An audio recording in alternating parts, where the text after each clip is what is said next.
Hi, everybody. Good to see you on this Monday morning at 10:30 Eastern Time. And I don't know what time it is. Oh, Emily, it's 7:30. Loyal Emily, thank you. We bow to you, Emily. Up and dressed and made up. Very impressive. So our topic today is lying. And one of the reasons that we wanted to talk about lying today is because, first of all, it's prevalent with teenagers. If you are feeling like your kid's the only one doing it, that's really never the case. But also, we had a very big, robust conversation going on in our Facebook page, which is called Working Hard to Raise Teens on Facebook. So if maybe Jessica could put the link in the chat for that. And join us if you're not already there. But the conversation was so interesting that parents were having because it's such a pain point for parents. The idea that you would put so much time into raising these wonderful children, and they would dare to lie to you. Like, I know I can get myself back to that emotion so quickly, the betrayal of it all, and like, how dare you? And thinking of lying as the biggest betrayal there could be to our relationship. And then over time, I learned that really lying has so many reasons behind it. And so, like, when I think about the first time a kid lied to me, I can, the rage and the reaction to that poor girl for being the first in my family. And then when my fifth lied to me, being like, seriously? But what I will tell you, in all honesty, most of the lies did not come out to me until later. Like, every once in a while, there was one that I caught. And I'll tell you, the story that I'm going to share with you is not one I recommend, but it was joyful. So I knew my kid was lying to me. And you're really not supposed to set up the scenario so you catch them. But I did, because no one had told me that advice yet. And so I did a lot of kind of like figuring out what had really happened, because the story lacked any credibility. It was just a very failed attempt at a child to lie to a mother. And when I realized what had really gone down, I just revealed it at the table in this casual way. And I just kind of said, wow, I cannot believe that happened. And my kid went like, who told you? And I was like, I got it right. Anyway, not the right way to parent, but such satisfaction. So we're all doing the best we can. And if you're dealing with it right now, we're going to put up some articles if you want to read them later. And there's some really good advice. So I'm gonna pass it off to Eka. Good morning. This one, when it showed up on what our topic was going to be, already enraged me, because for some reason, lying to me is the end all of everything, and starting off when my kids were little, I'd always say to them, if you do something wrong, you're going to get in trouble.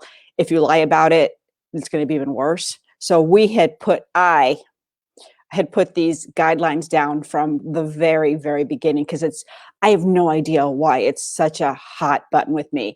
So this was something I had been working on for a long time. So even though I try not to take it personally, every time a lie came up, it was like a stab to my heart. And I also knew it was part of being a child, though I do have this memory of my daughter was going to prom, and there were all kinds of things happening. And then her prom date, we were taking pictures, and her prom date's parents were like, they're not going to after prom. He promised me he bought after prom tickets. He lied to me. And I was looking at her going, woman, he's 16 years old. This is the first time you thought he's lied to you? I mean, it was just like the craziest thing. Like, this has been happening, but it's a tough one. I sometimes really just saw red whenever there was a lie, because I felt like I had taught them, this is like a trust issue. This is your integrity. This is your reputation. I put a lot of stock into that. So I don't think I did it right necessarily, but it was just so emotionally fraught for me. I think it was probably more my issue than my girl's issue. So I'm sorry I don't have anything more concrete to say, because it was painful for me. And I think it's kind of still is. I mean, they're in their 20s now, and every now and then I catch it and I'm like, why? So anyway, I'll throw it over to Sharon. Thanks, Eka. I think what's crazy is how stupid these lies can be too. I mean, of course, starting from when they're really little, I thought back then they were pretty much wishes. I mean, this is what they wished were true. But even when they're older, I feel like it can be like the stupidest thing, like, did you take a shower, or did you brush your teeth, or whatever, things we shouldn't have to say when they're teenagers, right? But we find ourselves saying them anyway. The only thing I've found that helps with those stupid lies, and I'll just stick with those for now, is giving them a chance to tell the truth without thinking they're going to disappoint me. Because I think that's a really good point about they think they're going to disappoint us when they, so they lie to protect us somehow. So sometimes with, like, say it's brushing your teeth, I'll say, did you brush your teeth, or do you still have to do that? So it gives them a chance to say, like, oh no, I didn't do that yet. But somebody else give me advice for, like, the big things, like going out or sneaking out and stuff like that, because I'm not ready to face that yet. On that note, I think I'll pass it to Mindy, because I think I know what she might have to share with us. Thank you, Sharon. Yes, I think I echo Eka's feelings and your feelings and Sue's. It's being honest is just so important to me, and ballistic comes to mind when I think about my kids lying to me. So I don't mind. I will talk about a teenage situation, and I've heard they lie to protect us, or to me, this was clearly lied to get away with something. And I did write about it. So I believe it's when a mom shows up at a party in her PJs. That's the article. So it is out there on our website. But so it was a situation where he just lied to go to a party that he shouldn't have gone to. This is my son. He was, I think, a junior in high school. So read it. It's great reading. But I guess what I want to say is, or what we've learned from it is, he's now in his 20s, and we laugh about it. You know, he turned out okay. It wasn't, you know, he ended up going to the party. And then you can read from there what happened. But he turned out okay. So just tell us, Mindy. Tell us a little bit. Well, I don't want to give away the article, but he basically said he was going over to his girlfriend's house for the evening. And I said to him as he walked out the door in his sweats, okay, you know, I know her parents, you know, we'll talk. Oh yeah, no problem. Okay, you sure they're home? Yeah, their parents are home, no problem. So off he went. My husband was traveling, and I settled myself. He was my youngest. I settled myself on the couch to watch TV and have a bowl of ice cream in my pajamas. And then that mother instinct just kicked in. What do I call it? Mom tuition. And I'm sitting there, I'm going, wait, someone's parents are, well, and it just, you know, and I'm sitting there saying to myself, am I imagining? Long story short, I just hopped in my car in my pajamas and drove to the house where the parents were away. And as I came around the corner, the house was dark, and there were a million cars, including my son's car, his girlfriend's car. And anyway, do you want me to tell the whole story? No one will read, no one will click. So I texted my son and I said, hey, go out and check your car. It was a time where he's the youngest of three. We would switch cars a lot. He would drive mine, I would drive it. You know, we all had different cars. And I texted him and said, I think I left my wallet in your car. I can't find my purse. Can you just go out and see if my purse is in your car? And he said, now? And I said, yeah, just go see. And of course, he walked out of the garage, and there I was in all my glory, in my pajamas, you know, sweatshirt thrown over, leaning against the car, the moon shining on me on shore. And he said to me later, I knew it.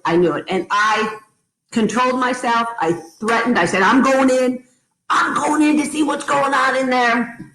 And he begged me not to. Don't go in. And of course, I was very happy that I did not. I didn't want to see what a bunch of. So anyway, that story never disappoints, Mindy. It never disappoints. The story never disappoints. But I will just say again, I think the best part of it is although I felt ballistic, I didn't really go ballistic. My husband was traveling, so it was all on me. But I said to him, and this I learned from the magazine, let them come up. Let them come up with a consequence. So I said, I'm done. I'm done. You figure it out. You're not leaving the house till you figure it out. And to his credit, he came up, again, this is the story he wrote. He came up with a solution where anytime he went out, I could text him at any time, and he would have to show me a picture of where he claimed he was and what he was doing. And we had a lot of fun with it because I would get his girlfriend's parents, lying on the couch, or I would get different pictures. I got Wendy's one day. And so it worked out. But I think the whole basis of the whole conclusion of my story is he turned out okay. He's okay. It happened. We laugh about it. We share about it.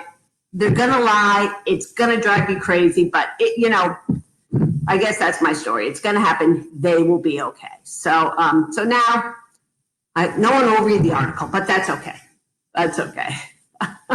So I guess I will pass it on down. I'll pass it over to Emily since we commented on how great she was to get up so early. Emily, it's all yours. Jessica, could you put up Mindy's son Ryan's article too? So I'll just echo what Mindy was saying. And I think the biggest change for me, I have a senior in high school and I have two almost 14-year-olds. The biggest change over the past 5 years is this realization that you shouldn't be shocked when your teenagers act like teenagers. And it doesn't mean that, catastrophizing that their character for their whole life is ruined because they act like teenagers when they're teenagers. So it doesn't mean you're not going to have a consequence for whatever lie happens if it's a big lie. But to just, not think oh my God, I've raised a terrible human being. So I think that's for me is trying to really take out that emotional reaction to the behavior and come up with a consequence. It doesn't mean ignoring it, but just not getting so worked up about the character of the child. And I think having the articles in the magazine that really go into why they lie helps with that, because it's really developmentally appropriate, I guess, and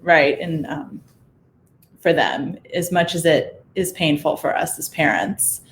So I think that's kind of my takeaway from the past few years of having the difference between the first kid and the second and third kid. I will pass it to Jody. Thanks, Emily. I'm looking at you wearing a down vest today. Is it cold, or are you just not awake yet? It's California cold. Okay. We don't really heat our downstairs during the night, so it is usually cold when I wake up in the morning. So, Okay. But you can mock. I saw a woman last night. I went to pick up carry out. I saw a woman in one of those full down jackets, down to her ankles with the hood with the fur, and it was 60 degrees. So look, it's all what you're used to, I guess. Yes, it is. What you're accustomed to, what you can Yeah. tolerate. So one day I want to be one of those people. I just want to say that after for yet another winter and cold. I have not brought out my down. My puffy coat has not made it out. So, Okay. But the vest is kind of a constant companion for me this time of year. Okay. So for me and the whole lying thing, having taught for 25 years, I've had a lot of lying going on. And I think ultimately, I think what everybody said, it's so hard not to take it personally. And, if they're your kid, even if they're your kids, your students, or that you're your own kids. And I think one of the strategies that I kind of ultimately came around to pretty early in my teaching career is it surrounded deadlines. I would say when something was due, but I would, instead of, I didn't do penalties if it was late or this or that. I just said, if you need to turn it in late, you need to talk to me. And so for all you parents, I was trying to model this idea that if you could just, preempt or have the conversation. And I would always say yes, even if I knew someone was probably lying to me, because I think the two things I came to conclude is that kids are going to lie and they're going to do it because they have good intentions, at least in school. That was kind of how I lived my life. And, you know, it's great because, you know, by the end, like they'd say, I really can't do this. And I felt like I was kind of helping them, where instead of just not turning something in or, you know, getting into this panic, they knew we could have the conversation, which always led to some, I shouldn't say always, often led to some pretty good conversations about other things. But it was just, I think this is kind of ties into what Sharon was saying, is like giving them an out, you know, so, you know, giving them a way to be able to say, you know, I just messed up and I just ran out of time, or I couldn't do this, or maybe there really was something, or maybe they just needed the extra time, and it made a difference. And so that was one way I tried to avoid having to deal with the, you know, lying. In my own house, I found it very interesting. Again, I taught in the school where my kids went, and so we have very intertwined life. So it was hard for them to get away with things. But we do have kind of a funny story.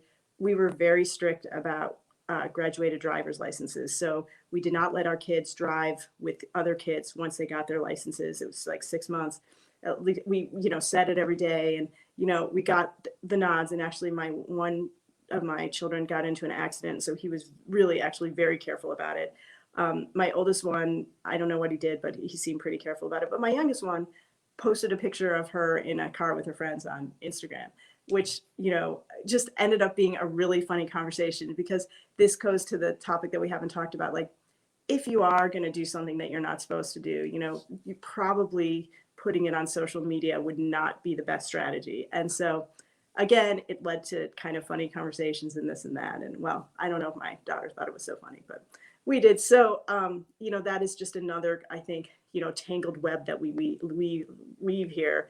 And if anything, you know, for our kids to come out realizing that, you know, some of the better strategies, I hate to say it, but to just into their independence would maybe be, you know, making sure that, you know, having a good strategy. And but I'm not endorsing doing it, but I'm just saying that that would be something to think about. So anyway, I will pass it to Jen. Wait, Jody, I want to know, were you more disappointed that she wasn't smart enough or that she lied to you? I don't know that I was disappointed either way, because I kind of expected, knowing the person she was, I knew that she was going to be the one who, like, if she was going to be the one who was going to have some excuse. And plus the rules are kind of fuzzy. Like, if you're driving to a school activity, you can have more kids in your car. I don't know if that's true or not or whatever. We were pretty strict all the way around. But the, you know, the picture, we just looked at, like, I think you're probably right, Sue. It was more like really, like, you're going to do it and you're going to do it. Like, that's a double whammy. You know what I, you know, so anyway, you know, exercise a little more restraint, or, you know, savvy if you're going to do it. So it's my advice. All right. Anyway, go ahead, Jen. Jody, that gives me the perfect entree to the one size fits all piece of parenting advice that I received from somebody I count as a mentor I worked with for many years, and her kids were older. So I would look up to her to say, what do you do about this? What do you do about that? That one size piece of advice was to her kids was, don't be stupid. It covers everything. Like, don't do the stupid thing, but if you're going to do the stupid thing, don't do the stupid thing that gets you caught. So I've passed that on to my kids. They know it as the Peggy Caldwell rule. Don't be stupid.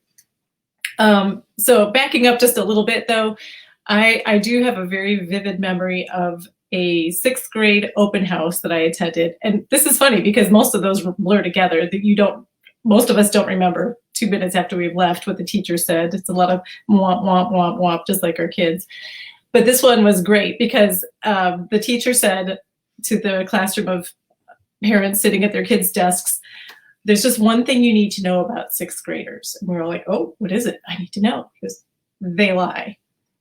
And you could see the mixed reactions. It was really quite funny. People who already had kids who've been in 6th grade and beyond were like, mm-hmm. And the other parents were like, what? My kid, I don't think, like, all of them? And I remember some teacher saying, wait, all of them? He says, all of them, 100%. It's a certainty.